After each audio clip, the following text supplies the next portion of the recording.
아니에요. 존중한다면 그렇게 할 수가 없어요. 예. 그래서 진정으로 좀 존중을 해봐라. 그래서 이렇게 억지의 힘을 쓰게 되면 애들이 어떻게 되냐, 사춘기 특징 그대로 나타나는 거죠. 일단 부모와 대화를 안 하려고 방문을 걸어 잠그고, 또 그냥 듣기 싫다 잠자고, 그 다음에 이제 병에 걸려 아까 질병 취득하고, 심지어는 집을 나간다. 그리고 이런 극단적인 경우가 아니더라도요, 애들이 부정적인 감정에 휩싸이게 돼요. 죄책감, 수치심. 그래서 이게 안으로 표현이 되면 병이 되고요, 밖으로 표현이 되면 타인과 관계를 해치는 거예요. 그래서 중학교 아이들, 초등학교 아이들, 여자애들 같으면 막 왕따시키고, 이 SNS로 왕따시키고, 남자애들 같은 주먹으로 하고, 이러는 게 뭐냐면 이런 분노를 밖으로 표출하는 거죠. 예. 그리고 소심한 아이는 병에 걸리고 이렇게 되는 거예요. 그럼 어떻게 해야 되냐? 욕심을 제거해야 된다. 제가요, 농사를 지면서 첫 해에 깨달은 게 있어요. 농사 적으신 분 계세요? 그 농사의 핵심이 뭐예요? 농사가 어떤 과정을 통해서 되죠? 뭐 씨 뿌리는 것도 있고, 뭐 잡초 제거도 있고, 밭 가는 것도 있고, 열매 따는 것도 있고, 어떤 게 제일 핵심인 것 같으세요? 기본 땅을 잘 삽질하고 막 이런 거. 그 삽질이 힘들어요. 제가 삽질하고서 엄청 살이 빠졌어. 근데 저는요, 잡초 제거가 제일 힘들더라고. 네, 농사를 져보니까 오늘 또 비 온대잖아요. 그럼 내일이 두려운 거야. 많이 잘 너무 잘했어. 너무 잘했어. 그래서 초보 농사꾼이었을 때는요, 몰랐지, 비가 그렇게 중요한지. 비 온 다음날 가면 상추가 없어. 상추를 이렇게 파헤쳐서 찾아야 돼. 그 정도로 잡초가 자라는 속도가 엄청나요. 그래서 생각을 했죠. 이 상추, 내가 먹고자 하는 이 목표, 얘를 잘 키우려면 어떻게 해야 된다? 잡초를 제거해야 된다. 그래서 잡초를 제거하니까 상추도 잘 자라고 내가 원하는 목표를 얻게 되는 거예요. 그래서 그때 깨달았어요. 옛 어른들이 자녀 키우는 그 자식 농사에 비유한 게 이거였구나. 내 자녀를 잘 키우려면 이 잡초를 제거해야 되는데, 그 잡초가 뭐냐면 자면 일어나는 자녀에 대한 나의 욕심. 정말 매일매일 자고 일어나면 자녀에 대한 욕심은 무럭무럭 자라잖아요. 그 잡초가 자랄수록 내 아이는 시들어가는 거예요. 잡초가 무성하면요, 상추 없어져요. 어느 순간에. 그게 자식 키우는 거랑 똑같은 거예요. 예. 그래서 여러분들 정말 자식을 잘 키우려면요, 내 마음속에 일어나는 욕심을 제거해야 돼요. 그거를 종교에 의존해도 되고요, 책을 읽으셔도 되고요, 이런 강의나 교육 동영상을 들으셔도 되고, 매일매일 하세요. 매일매일 하시면 여러분들이, 아까 그랬죠, 내 링에 올라가라고. 애 링에는 애가 올라가게 하고, 그게 돼요. 네. 그럴 때 애들이 잘 크는 거예요. 그리고 욕심을 제거하려면 애를 바라보는 나의 시각이 달라져야 돼요. 그래서 이것도 되게 제가 공부하면서 좋았던 부분이었거든요. 애를 보는 시각에는 두 가지가 있대요. 입태의 시각과 탁태의 시각이 있어요. 입태는 뭐냐면 우리 부부가 사랑해서 내가 애를 뱄어. 그 애가 나왔으면 이거 누구 애예요? 내 애죠. 내 소유라고 생각하는 거야. 얘는 내 애야. 그러니까 내가 공부시키고 내가 교육하고 내가 사랑하는 거 얘는 다 받고 잘 커야 돼. 이렇게 생각하는 거죠. 이게 이제 욕심에 된 거죠. 이렇게 되면 스카이캐슬의 그 부모들하고 똑같은 거죠. 이렇게 되면 아이들이 잘 되질 않아요. 저는 철저하게 탁태의 개념을 갖고 있어요. 이거를 배운 순간부터 바뀌었어요. 탁태는 뭐냐면 아이들이요, 이런 얘기가 있어요. 이것도 우스개 얘기인데, 저 천상에서 하느님이 얘들아 아래를 내려서 보거라. 저 아래에는 수많은 부모들이 있단다. 네가 원하는 부모의 뱃속에 들어가서 그분의 자녀가 되거라 하고서 내려와라. 이제 그랬거든요. 그랬더니 애들이 어떻게 했을까요? 뒷걸음을 치면서 다 안 내려갔다는 거예요. 네, 그런 우스갯 얘기가 있는데 이 탁태의 개념 뭐냐면 그 아이가 자신의 인생의 프로그램을 구동시키려고 그 구동을 잘 시킬 수 있는 부모의 뱃속으로 들어간다는 거예요. 그러니까 이 아이는 이승에서 나를 택해서 이런 부모, 내가 잘났건 못났건 그 부모를 택해서 배워야 할 것들이 있기 때문에 그 부모의 자녀가 된다는 거예요. 그러니까 부모님들이 내가 저 엄마보다 못해서 미안해 이런 마음 가질 필요도 없어요. 엄마는 그냥 엄마로서 온전해요. 엄마 역할을 잘하는 거예요. 왜 셰익스피어가 이런 얘기 했잖아요. 인생은 연극이다. 연극 맞거든요. 엄마는 부족하건 뭐 차고 넘치건 그대로 완벽해요. 우리 아이한테. 왜? 아이한테 맞는 프로그램이에요. 그래서 그 역할을 그대로 하면 돼요. 그 대신 뭐 노력은 좀 해야 되겠죠. 아이는 그 부모가 필요해서 그 부모의 자녀가 되는 거예요. 그게 탁태의 개념이에요. 저는 이 개념을 제가 배우고 나서 애들한테 물어봤어요. 너희는 어떤 이유로 엄마 아빠를 택했어? 그랬더니 큰아이는 그때 초등학교 4학년 때인데 큰아이는 잘 생각이 안 나는 거야. 근데 작은아이는 그때 아이스하키에 빠져가지고 아이스하키 하려고 이래요. 왜냐면 아빠가 아이스하키 전문가였거든요. 그러니까 아빠한테 이거를 내가 배우려고 왔다 이 얘기를 하는 거예요. 근데 정말로 엄마 아빠한테 심지어는 사형수의 부모 아니면 범죄자의 부모를 부모로 하는 것도 그 사람이 이승에서 뭔가를 배우려고 그분의 부모가 자녀가 되는 거거든요. 네. 그래서 이 탁태의 개념을 빌면 내 아이가 내 아이가 아니라는 생각이 들어서 엄숙해지더라고요. 그러면서 그 아이가 이승에서 어떤 프로그램을 구동시킬까 하고 관찰하게 되더라고요. 관심을 갖고 내가 원하는 방향으로 얘를 밀고 가는 게 아니라 그냥 관심을 갖고 진짜 관찰자가 되더라고요. 그러면서 관찰자가 되고 입을 닫으니까 걔를 보면서 명상을 하게 되는 것 같아요. 그러면서 저는 이제 또 미술사를 제가 공부를 했었거든요. 근데 제가 제일 좋아하는 그 작가가 미켈란젤로예요. 그래서 결혼 전에는 나 저 미켈란젤로만 있으면 결혼 안 해도 될 것 같아 막 이런 생각 갖고 있었거든요. 근데 미켈란젤로의 전기를 보면 이런 말이 나와요. 자기는 그 어떤 작품을 할 때 그러니까 그러니까 다른 그 이태리의 그 르네상스 시대에 다른 유명한 뭐 조각가나 화가들은요 이랬대요. 자기가 원하는 그림이 있으면 원하는 상 만약 조각가라고 치면 내가 이번에는 말을 조각해야지 그러면 의도가 있잖아요. 그럼 스케치를 딱 한대요. 말. 그러면 이 말에 적합한 대리석을 사러 간대요.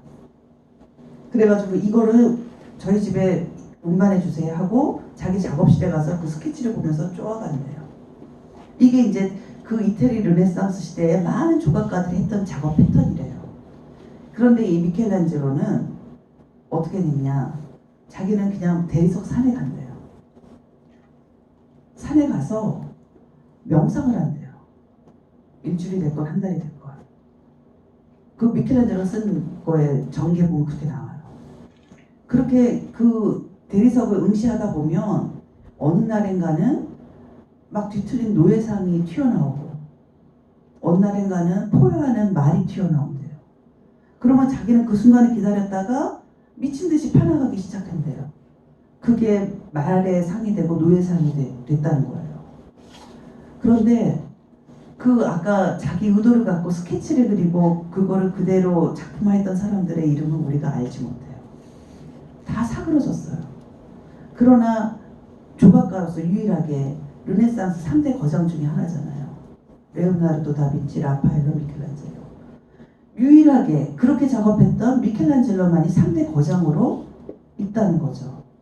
그건 뭐냐면 미켈란젤로는 그 대리석의 그 잠재력, 속성 이거를 다 인정하고 그 잠재력이 튀어나오기까지 기다리다가 그때 미친 듯이 판 거거든요. 그건 뭐냐면 자녀를 교육하는 것도 마찬가지예요. 어떤 부모들은 애가 태어나기 전서부터 얘를 의사로 만들어야지, 변호사로 만들어야지, 뭐 영재로 만들어야지 의도가 있죠. 그래서 그 의도에 맞는 스케치북에 스케줄을 딱 해가지고 애들을 키우죠. 이런 아이들이 거장으로 남을 가능성은 거의 없어요. 왜? 위대한 일은 자기 내면에서 우러나오는 그 잠재력이 발현될 때 걸작이 나오고 위대한 창조물이 나오거든요. 그런데 부모가 그 의도에 따라 스케줄에 따라 만드는 아이들은요 기계일 수밖에 없어요. 그러면 누가 회사를 만들면 그 밑에 가서 그냥 노동자가 될 뿐이에요. 감 나가는 노동자. 그것이 될 것인가 아니면 우리 아이를 창조자가 되게 만들 것인가. 그리고 21세기는 창조자를 원한다는 걸 깊이 인식하시면 될 것 같아요. 그래서 자녀에게 절대 하지 말아야 되는 이야기가 말이 이런 거죠. 명령, 지시, 강요. 그 다음에 경고, 위협. 명령, 지시가 나쁜 것 같아요. 경고, 위협이 더 나쁜 것 같아요. 그쵸? 왜일 것 같아요? 그 말은 대답은 정확하게 못해도 느낌이 그렇죠. 그게 우리가 직관이라고 하는 거예요. 직관이 이성보다 더 중요한 거거든요. 근데 이건 좀 이거랑은 다르지만 아이들이 그 깊은 심심함에 들어갈 때 직관과 만나요. 지금 엄마가 경고 위협이 더 나쁜 것 같아요. 그 얘기는 뭐냐면 아까 사랑을 줄 때 시간을 줘야 된다고 그랬죠. 경고 위협이 명령보다 시간이 덜 들어요. 경고 위협보다 더 잘 듣는 게 뭔지 아세요? 때리면 돼요. 한 대 가격을 하면 애들 중학생이면 가격이지. 어렸을 때는 매지만 예, 중학교 엄마 중에 맞는 엄마 많아요. 자식들한테 창피해서 말을 못하지. 그리고 자기가 이렇게 손 올리는데 딱 막 했는데 힘겨루게 해서 지잖아. 엄마 왜 이러세요? 엄마. 예. 그 매라든지 이런 체벌하면 애들 금방 공부하라고 할 때 말한 너 공부해. 그 다음에 너 공부 안 하면 이따 아빠 오면 너 혼내주라고 그럴 거야. 근데 이제 또 매를 들면 금방 뛰쳐 들어가잖아요. 행동 수정은 제일 빨리 되죠. 그러나 아이가 상처받는 건 더 많이 받죠. 왜? 시간을 안 주는 방법이기 때문에 아이들은 상처를 받죠. 왜? 사랑을 못 받으니까. 오늘 한 가지만 기억했어요. 사랑은 시간을 주는 거다. 내가 할 수 있는 방법 중에 가장 많이 시간이 드는 방법으로 아이들을 사랑하고 교육하자.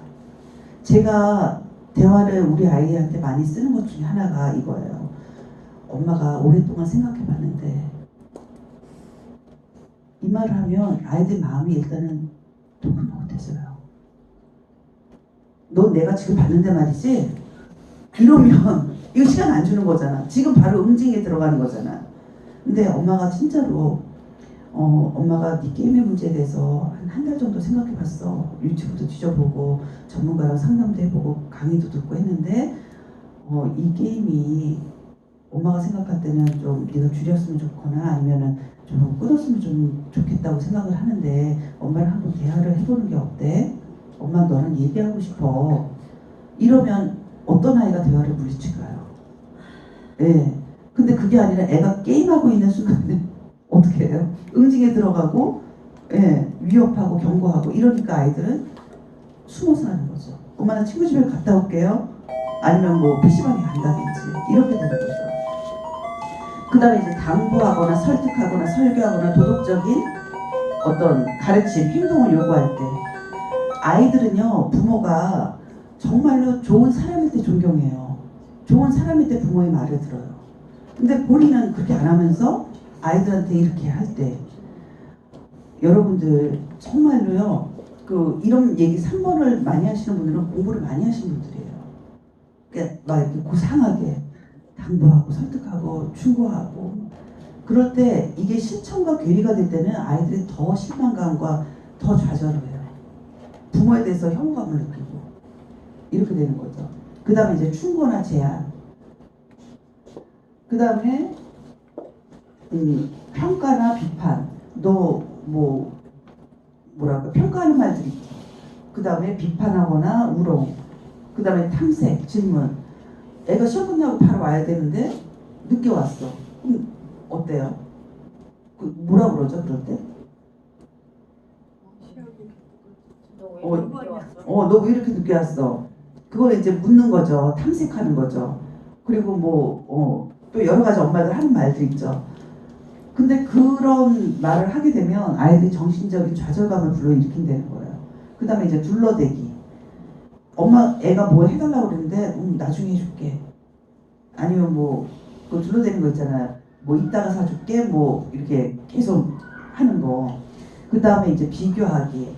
옆에 집에는 몇 등 있다는데 이런 것들이 아이들한테 깊은 상처가 된다는 거죠. 근데 우리가 이것 중에서 안 하는 말이 거의 없죠. 그리고 되게 이런 말을 하죠. 예. 그래서 이렇게 하게 되면 어떻게 되냐? 이 말투의 공통점이요. 첫 번째는 부모의 의도가 담긴 말들이에요. 예. 의도가 담긴 말이고, 그리고 이거는 대화가 아니에요. 대화는 쌍방향에서 해야 되거든요. 근데 이거는 엄마가 그런 말 했을 때 A, B 딱 막히는 거예요. 일방향의 대화가 되는 거고, 그 다음에 이제 부모의 주관적인 판단에만 의존하는 거죠. 아이에게 물어봐야 되는 거죠. 애가 시험 끝나고 늦게 왔으면 엄마가 궁금한 건 뭐예요? 정말 엄마의 민마음. 시험 잘 봤네. 그게 뭐냐면 탐색 질문이잖아요. 엄마의 민마음은 뭐예요? 어저께 그렇게 밤 늦게까지 공부했는데 와서 좀 쉬었으면 좋겠. 이게 엄마의 마음 아닌데? 좀 쉬었다가 내일 준비를 하든지. 놀고 시험 갔다가 늦게 오니까 빨리 들어야 되는데. 몇 점인지 빨리 들어야 되고. 아이고. 예. 그리고 이제 그런 것들이 자녀의 욕구를 무시하는 거죠. 예. 무시하고, 그 다음에 믿지 못하고, 그 다음에 조건적으로 사랑하고, 또 교육을 먼저 하려고 하는 거죠. 점수 따가지고 그럼 너 오늘 더 열심히 해서 내 성적 올려야 되겠다, 평균 올려야 되겠다, 이런 거. 예. 그 다음에 이제 정말 자녀를 존중하지 않는 거죠. 그리고 성실하게 대하지 않고, 자녀의 마음을 공감하지 않고, 그리고 자녀를 있는 그대로 수용하지 않는 마음이다. 그래서 자녀들이 이런 말을 들었을 때 부모가 나를 사랑하지 않는다고 느끼는 거예요. 예. 그럼 방해하지 않은 말을 하려면 마인드의 변화가 있어야 되는데, 여태까지는 불신하는 마음이잖아요. 너 어디 갔다 왔어? 시험 끝났는데 빨리빨리 오지. 그거를 신뢰로 하려면 누구야 너라면 안 그럴 것 같았는데 무슨 일 있었어?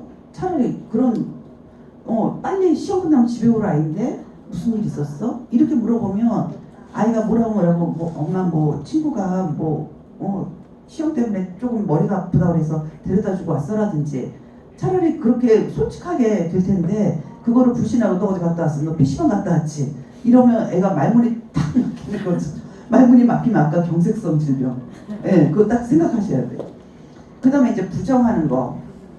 부정하는 마음을 긍정의 마음으로 하고 미움을 사랑으로 바꾸고 그리고 어머님들이 자녀 안 미워하는 것 같죠? 아까 그 말들이 사실은 다 미움의 마음에서 올라오는 거예요. 사랑한다면 그런 말이 안 나와요. 그리고 억지로란 만약에 내가 아이한테 어떤 말을 할 때 억지로 좀 이렇게 힘을 써서 말하는 것 같다.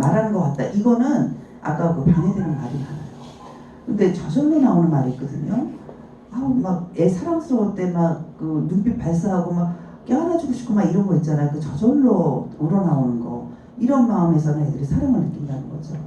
그래서 이렇게 되면 아이들도 억지 힘을 쓰게 된다. 부모가 억지 힘을 쓴 만큼. 예. 내 아이가 달라졌어요가 그런 프로그램이 있어요.